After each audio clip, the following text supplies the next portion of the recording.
What's up, ladies and gentlemen? I am Mr. Vaca, and welcome to Google Tech Tips. In today's episode, we are going to look at Google Classroom for Guardians.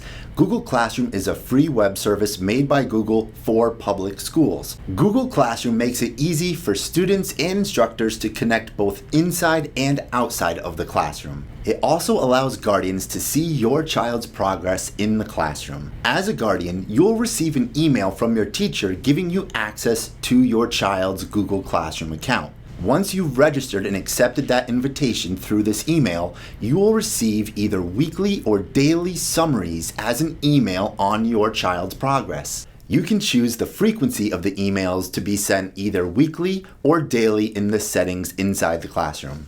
The Guardian Summary emails include things such as missing work and how late it has been since that email has been sent, upcoming homework and projects and when they are due, and also class activities such as assignments, announcements, or other questions that the teacher has posted in the classroom. So here we have a sample Guardian Summary email, which shows things such as the missing work and when it was due, also things such as the upcoming assignments and a description of what that assignment is and when it is due. As you scroll down through this summary email, you see that there are multiple classrooms attached to your child.